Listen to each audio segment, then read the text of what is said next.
A 490 on your diagnostic MCAT does not mean that you'll never improve or that you can't get in. It just means that you haven't really started studying yet. I know that might hit some of you hard that have been grinding for a year to get up from a 480 and you're at a 490, but I'll explain later in the video. So I get this question probably every week, this John, I'm at a 491, I've been studying for 3 months, I'm at a 498, like should I push my test back? I want a 510. And I'm going to tell you exactly what I told the student that came to us with a 498 and she left with a 514. But kind of like the too long didn't read version of this is that like there's no score that's too low to start studying. I mean, that's where you're at, right? So you shouldn't be intimidated because it's lower than your friends. It's where you're at. So your baseline score is not like a qualifier. It's more feedback on how much you're going to have to study compared to the average student. So the AAMC's data says that between taking one MCAT and taking the next, you can go up on average of 2 to 3 points. That is not what I've seen when tutoring students. I think for like the average student that puts in the average amount of studying, you can see 6 to 10 points pretty reliably, pretty easily. And of course, the more that you study with the structured plan, the more you can expect to increase. So I went up like 20 points. Maggie went up like 30 points. But neither one of us put in like an average amount of work, right? We put in way more than an average amount of work. So in the next few minutes, I'm going to tell you exactly what kind of score jump is realistic, which schools you can be looking at with the score that you're anticipating making, and the trap that keeps pre-meds frozen for months when they should actually be like 4 weeks into their true studies at that point. So if you're new here, I'm John. I failed the MCAT 3 times and now I'm a doctor. I kind of figured it out, developed some systems and strategies, and ended up going from a 502 on my real MCAT. I think I started at like a 495 or something like that, and finished all the way in the 90th percentile. So it is possible. I'm going to show you how. I taught this system to my little sister Maggie, and she scored in the 100th percentile, which kind of sucks for me.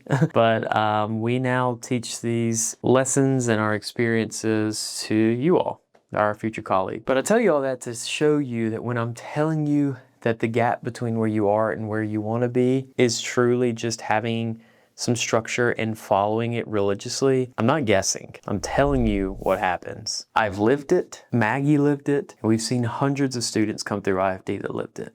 It can be you. There's 3 things that I need you to understand about your diagnostic MCAT exam. And if you can get all 3 of these right, then you're on your way. Number 1 is that most pre-meds treat their diagnostic like a qualifier. How many times have you been on Reddit and seen someone be like, I started at a 495, am I cooked? Like, who cares where you started? No school asks where you started. They only care about where you finished. The whole point of studying is to close the gap. And when I used to personally tutor students, I charged a lot. I was one of the expensive ones. And sometimes I would have students that would come to me and they'd be so disappointed with their score. And I'd always tell them, I was like, look, you suck at this and that's good, because if you didn't, then you would have just wasted a lot of money meeting with me. So let's fix it. It's okay to not be where you want to be. It's not okay to let the emotions that come from that prevent you from taking the actions that get you where you want to be. Because the truth is that every goal that we want, and we want a lot of goals in our life, they all have a cost. And it's very common for us to not like that cost. I'm going through that with residency right now. I worked 98 hours last week, and that was just being a doctor. And then I worked on IFD too. And I don't like that cost.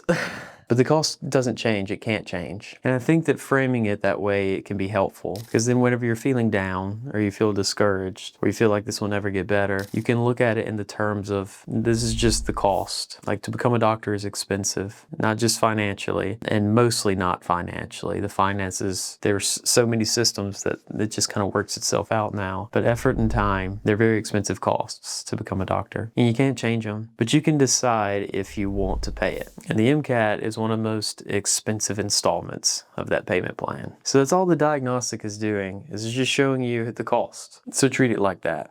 It's not a qualifier, it's a cost analysis of how much you're going to have to spend, how much effort, how many resources, how much time, how much overall investment. I've made videos on the types of investments that I think you have to put towards the MCAT are time, money, and ego. You've got to sacrifice all 3 of those if you want to do really well in the exam, unless you're just one of those whiz kids. But that's the cost. And 100,000 people sit for this exam every year. There's like half that many medical student spots, maybe. Somebody's willing to pay it. And you just have to decide if you are. are. The second thing that I want to frame for you with the MCAT is that the realistic score jump, if you do this right, is a lot bigger than you think. So if you go and look at the WMC's data, it says that between taking an MCAT and retaking an MCAT, the average score improvement is 2 to 3 points. That's because those students didn't know what they were doing. They did the same thing again and expected to get better. That's what happened. They didn't have a structure. They didn't have someone who had been there before, like me or like Maggie, coach them through it. They did the same thing. And that's what most people do. If I had to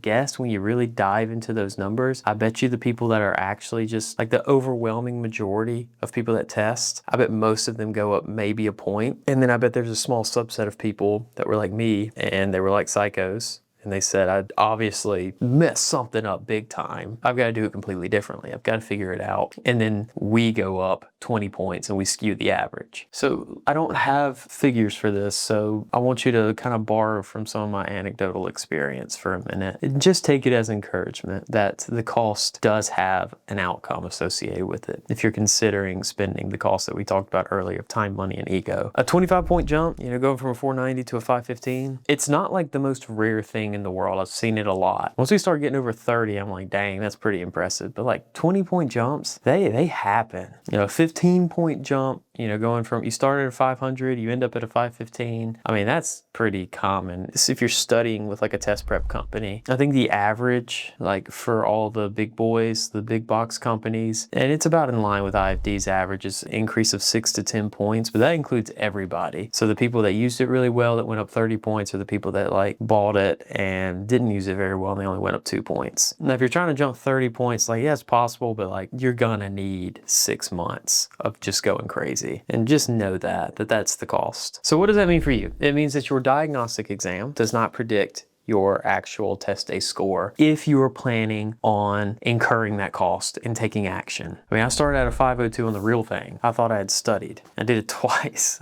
And then I ended up in the 90th percentile. The gap between those two scores was that I paid the cost. Third thing that's important, now that you kind of have this framework of like, okay, well, I'm starting at this score, say it's a 490. I only have 4 months to study for the exam. I'm willing to pay the cost, but I only have 4 months. I can probably go up 20, 25 points. And so you could end up at like a 510, 515. You're trying to figure out which schools line up with that score goal. This obviously changes depending on where you live, but this is like a good rule of thumb. If you're scoring around the 510 range, then that's pretty competitive for a lot of state schools, especially if you're in that state. 515 is competitive for some private schools, and then, some out-of-state schools. So state schools, but you are an out-of-state applicant. And then once you get over a 520, you're really pretty competitive anywhere. So look at the schools that you actually want to go to and see what their average MCAT score is. I mean, you can literally Google it. And if the average score is around a 512, you don't have to shoot for a 520. I mean, you can. That's awesome. Especially if you take one of our courses, it's great for our marketing, but you don't have to kill yourself for a 520 unless you just want to, unless you feel like you have something to prove for yourself. And that's something that I relate to. I wouldn't judge you for that. But here's the trap that I talked about earlier, and this is probably the most important part. Students will use a low diagnostic score as a reason to delay their studies or delay taking a repeat exam. And that's a huge problem. And that's not just, focally with the MCAT, that's with everything in life. There's a saying that, it takes 20 hours to get good at any task, but people will delay starting that task for years on end. So for example, like if you want to play the guitar, if you want to learn how to play the guitar, some people will research the best guitar, the best way to practice the best strings, what amp they need, and all this stuff. And they'll do that for months on end before they ever just pick up a guitar, watch some YouTube videos, and start trying. So if you take someone that takes a first act guitar, which is like the great value of guitars, and they spend a whole weekend trying to learn to play the guitar versus someone that spends 6 months researching how to play the guitar, which guitars they need, the best strings, what a beginner should do, the best way to learn how to play guitar. Who do you think is going to get better at playing the guitar? In 6 months, who's going to be better? The person that spent 6 months researching isn't going to know how to play anything, but the person that just immediately started playing is going to be fairly decent. They're probably going to need a new guitar because first acts don't sound great. And this is important. You do not get better before you start.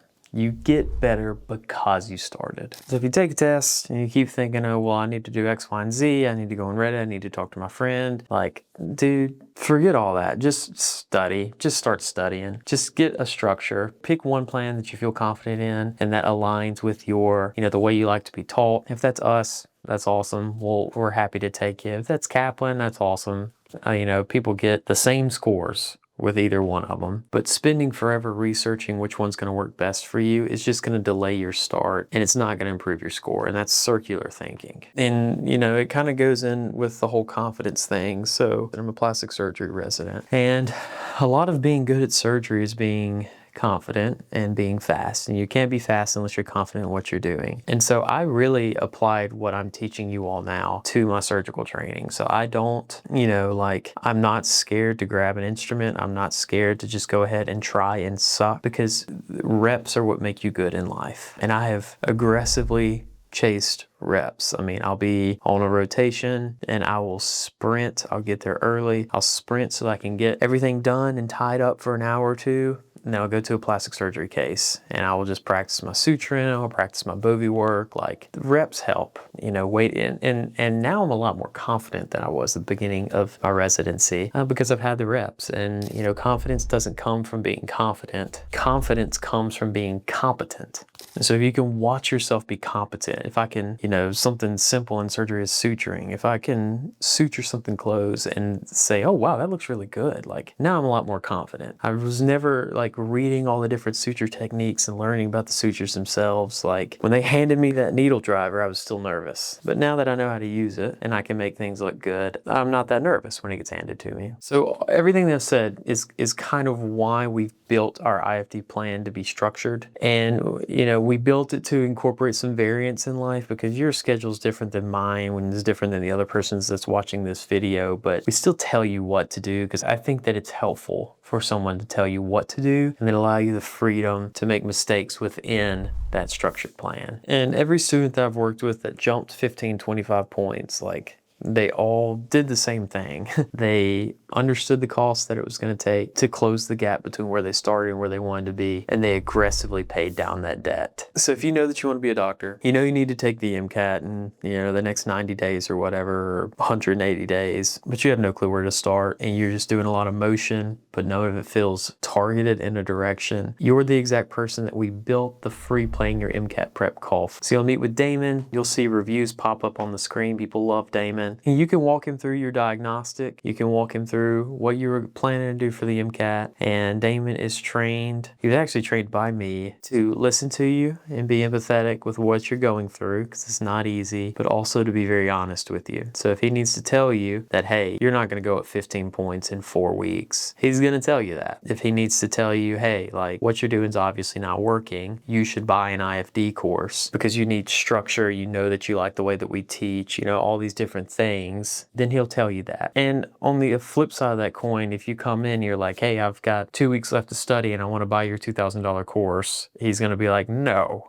you're not going to get enough from it. So he's trained to be honest. He's great. People really like him. And this is a free service that we offer to you all. So I really encourage you to take advantage of it. Just please be mindful. We've got 20,000 subs. And so there's a lot of people that want to meet with him. Please only book one call, and please show up for that one call. I don't want to have to start gating it, but if people continue to try to use Damon as a free private tutor, then I will. But if you're the student that's confused and you need help, book the call. I don't care about anything else I just said. The link is in the description, and I'll pin it in the comments as well. If none of this is for you, then that's fine. But still use the framework that I gave you, and still think about the cost that you're going to have to pay and how you're going to aggressively pay down that ignorance debt. Remember, you do not increase your score before you start. You increase your score because you started.